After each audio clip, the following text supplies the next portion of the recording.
middle linebacker coach at William Patterson University. I'll say he's also the leading tackler of all time leading tackler at William Patterson. All right, check you to 22, 22 For what? age, 23. 23, 23 years old. All right, and for him to be a 23-year-old college coach is something that's not heard of. All right, but he's very dedicated in what he does.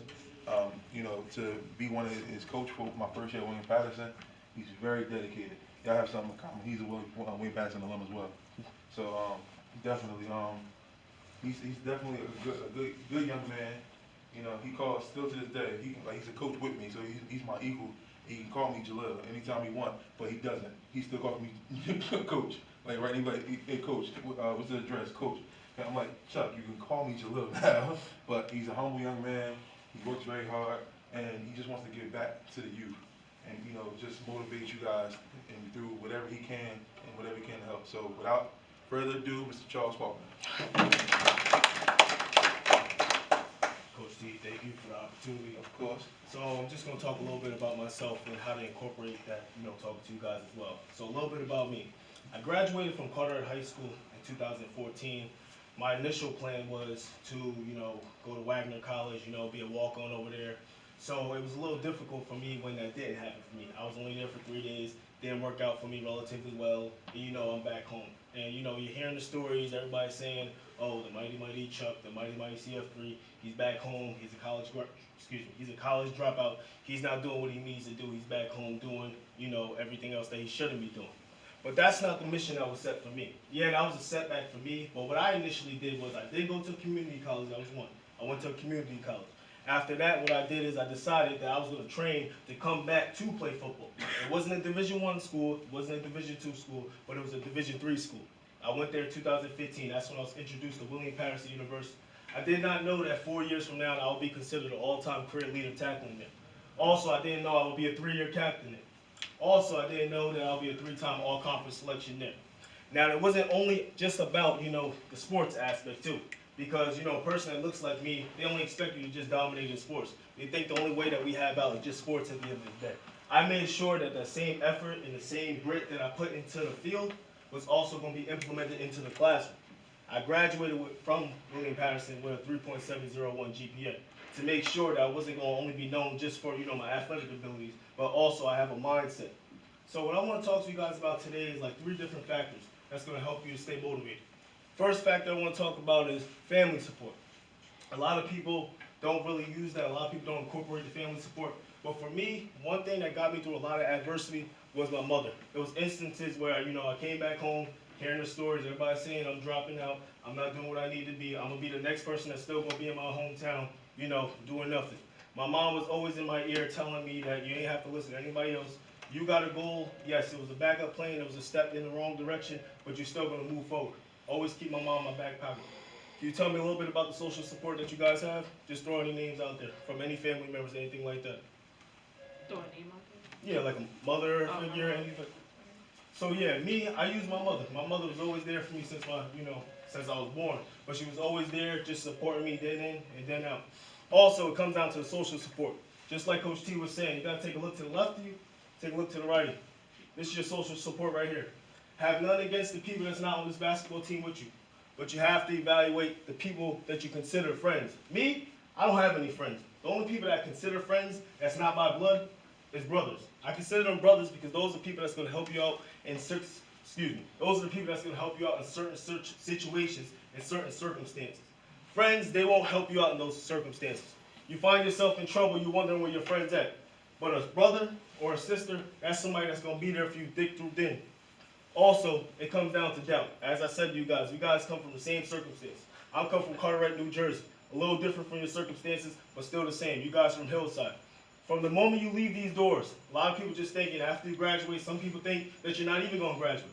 People look at you and they think that after you graduate, there's no bachelor's degree for you. There's no PhD for you. There's no master's for you. They're already counting you out in this world. So another thing that can keep you as a driving factor is the motivation of doubt. Me, I was doubting my whole life. It wasn't until my junior year that I made a transition to try to become the best football player that I wanted to be. I had a 3.0 GPA in high school, and I transitioned that to a 3.701 GPA because I did not only want to be known for my athletic abilities. I had some of the teachers at my school saying that the only reason why I want to go to college is just to play football. I don't care about the academic aspect, so I made sure that the doubt that they put on me is something that I can prove wrong to them. So when I go back and they see that this 3.0 kid that came from Carteret is actually a 3.701 kid in a college, something that they didn't think was good for me to do. Same circumstances with you guys. Some of you guys, you're going to go to different colleges, whatnot. Some of you guys are going to be in the CEO field. The 1% of you guys can also be in the WNBA. But everywhere you go, you're going to see that doubt. There's something called the outlier. Do anybody here know what an outlier is? So when it comes to statistics, an outlier is a specific number that stands out for the rest of the numbers. You don't want to be a part of the statistics that they set for you guys. All of us, we're set by certain statistics. They're saying that we're going to be just like everybody else. We're going to be a dropout. We're not going to even know what a college looks like. We're going to be the type of people that's going to have, more than 5 kids that we don't even know the names of kids. That's the circumstance and that's the statistics that's set for us. Well, we need to understand that statistics does not define us, because that's the doubt that they're trying to put in our minds. So we have to make sure that we use that doubt that they're giving us to motivate us, to move in a positive direction in everything that you do. Because all the doubt that I had received, if I let that, incorporate into my mind and all that stuff, I wouldn't be here today where I am right now. Just as Coach T said, the all-time career leader tackler at William Patterson University, 3-time all-conference selection, 3-year captain, also graduated with honors. You look at a person like me is not expected to graduate with honors. I'm the type of person that's not expected to graduate with honors, and that's the truth. I was the person that was in the classroom that said I'm going to dominate on the field as well as the classroom. I was the person when finished the 100-question test or quiz, whatever it was, the first person to finish the test in 10 minutes, because I made sure I dedicated that studying. And everybody else that doesn't look like me, they're looking at me like I'm crazy, wondering why this person's not supposed to be the person that's, top of the class in any of that aspect. That's the statistics that they set for me. And that's the same thing with us. At the end of the day, don't let the doubt, don't let the statistics or any of that shows, don't let nobody think that the statistics they're setting for you is what defines you at the end of the day. It's limits to break. Like I always say now, if anybody's giving you a doubt, that's a challenge. And last time I checked, you guys are 8-2, right? Last time I checked, game by game, you guys are stepping up to the challenge. Everywhere you go, everybody's saying that, oh, they're 8-2, but we're going to make them 8-3. Nah, that's a challenge for you guys.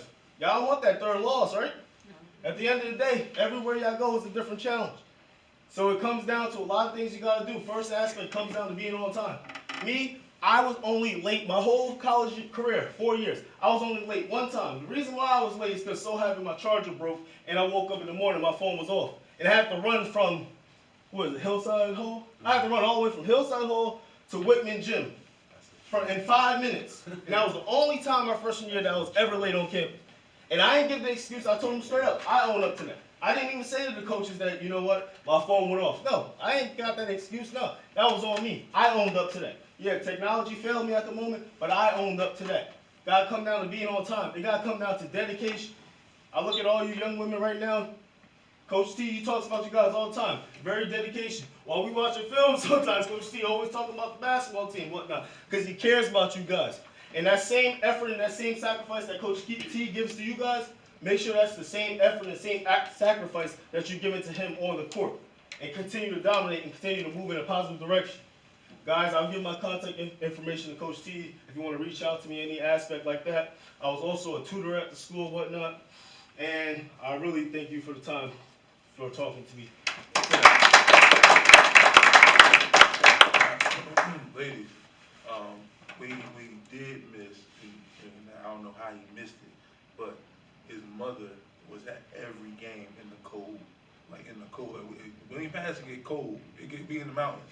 But she was there 3 hours before. The first year, she was one of the lead moms on the booster team to cook, and she could cook her behind her. Oh, she can cook her behind her.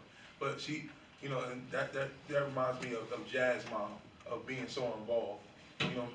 Taking y'all home or buying y'all something to eat. You know what I'm saying? We have those teen moms that y'all have to appreciate more. Seriously, we have to appreciate more. And I appreciate everything that Chuck's mom did for us. Because even as a coach, after that game, we're starving. But she made sure we were fed. She made sure we had plates and stuff to go home. And you would never, ever, ever, ever think. Like it mind blows me when I hear that he's from Carteret. Because the way his demeanor is, You would never expect somebody from Carteret to talk how Chuck is. So he said it's a statistic. But he is a humble young man. Like I said, one of the best young men I've ever had a chance to be around. You know, and so for the fact that he hit me up and want to talk to you ladies, it was like a done deal. As soon as he said it, I think I responded back in 2 seconds, like, of course. You need not just young men, but also young women that you can relate to. You know, it's different from hearing it from me, from Coach Mir and Coach Angie, because you look at us and I guess you hear our stories all the time, and it's repetitive, and they're like, all right, you don't know anything. You know, it's like, all right, well, they didn't tell their story all the time. We know Coach T when he did in college and all that. We know Coach Mir did in college. We know Coach Angie did in college, and we know what they did now as their coach. But now you have somebody, another vessel. All summer long, you've had motivational speakers talk to you. All right, so and you know, like I told him, I don't sugarcoat anything. I told him about how my varsity plays was late today, and he said one time, and I can relate. Chuck beat me to practice some damn times. Seriously, if we have practice, if practice started at 4:30, Chuck is on the field as a player and a coach at 4 o'clock.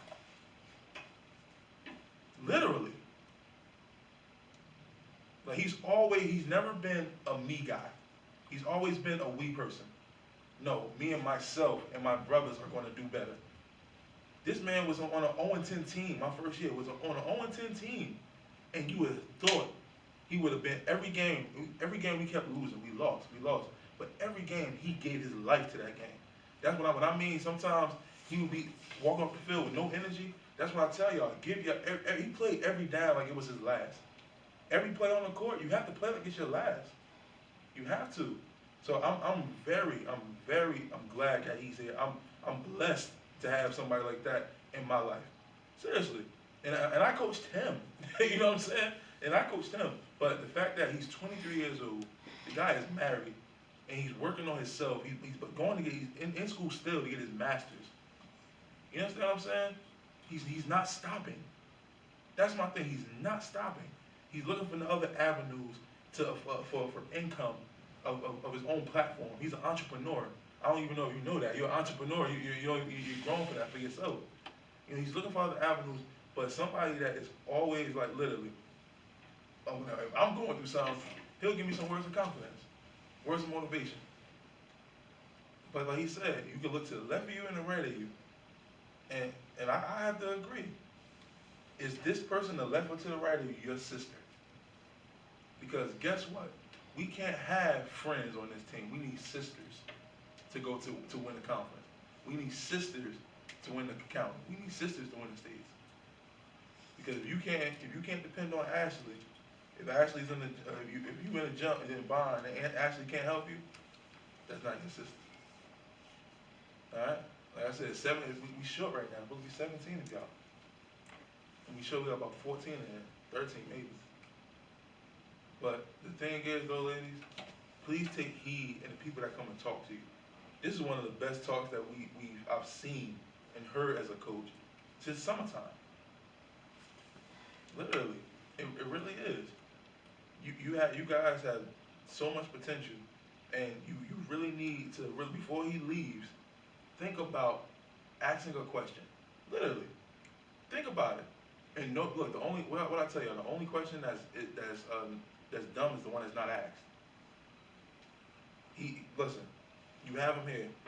And the crazy thing is, and it is nothing against my own cousin, but he's from Newark. He's from Carteret. And both of them graduated with honors at William Patterson University. People from Newark, a statistic, you don't hear about that. You hear about what? Guns, banging in jail, that's it. Somebody that still lives in Newark, that busts his ass to get here for y'all, graduated with honors. Graduated with honors. I keep trying to tell y'all, don't be like Coach T. I ain't graduated with honors. Seriously, I've just barely made it out. Following the path where you don't have to work, where you still have to work hard, but don't have to play catch up working hard. You can just be on task. All right, so really, ask questions. This is why he's here. Ask questions. Did you ever doubt yourself? Yeah, there was a point in time that I actually did doubt myself. Now, when you hear the name Charles Faulkner and Carter Red, it was Charles Faulkner II, which was my brother. He was a very dominant football player and whatnot. And my freshman year, when I played high school football, they wanted me to live up to that expectation. I wasn't the best football player there was, anything like that. I was doubting myself my freshman, sophomore year. It came to a point where I told my mother, I can't do this no more. I don't want to play no football or anything else. It just came to a point where I had an epiphany for myself. And I said, look, nothing against my brother. I love my brother. Even though we have the same name, I need to make sure that I solidify the legacy of Charles Faulkner III and not Charles Faulkner II. So that was the time where I really doubted myself. I didn't believe in myself. It was a learned helplessness approach. That's an approach where you feel like you're doing the same things over and over and over again, and you're not getting like different results, like insanity and whatnot. That was probably the only time that I doubted myself until I decided that I have to make a change for myself. I have to have confidence in me in order to pursue in a positive direction. Any other questions? What is the hardest part about transitioning from high school to college? Okay, the hardest part from transitioning from high school to college, I would say it comes down to time management. The reason being is because, everything's set up, you got your 9 periods, whatnot in high school, but then even though your classes are like short, for instance, in college, you have a specific amount of time, you don't really meet with the professor every single day, but it's still the course load. The course load is like more to the max and whatnot. So it comes down to time management. Also, you guys play a sport in college too. So you have to find a way to manage, doing your classwork. You got to manage, your time for your sports. You got to even manage your sleep time and whatnot. You're not going to get as much sleep. You're not going to get your whole 8-hour cycle and whatnot. But it just comes down to time management, how you balance everything more better. Did you ever feel like you should have went to the league to NFL? That's funny. I still got a dream. I'm 23 years old. My body ain't break down on me. As I'm talking to you guys right now, Coach T will tell you, I consider myself have multiple personalities. This is CF3 talking to you guys right now. This isn't Coach Chuck. Have another platform that, focus on more of the comedic stuff. And me, myself, Charles Faulkner, that's the guy that's still training. I'm still training, just like everybody else. I feel like until I'm at that age where, I gotta give it up. I gotta call it quits. I gotta hang the cleats up before I'm out there, playing linebacker with a cane on. I still feel like that dream is still there for me. And the opportunity opened up a little bit more. They got the XFL now, you got the CFL, in Canada, even over there in Germany. So I feel like I can still, play in that instance, but I didn't give up that dream yet. So it's not something that I regret yet, because I'm still at the age where I can still, make that dream a reality. Any other questions? Guys, I really thank you for the time. Coach T, thank you for having me.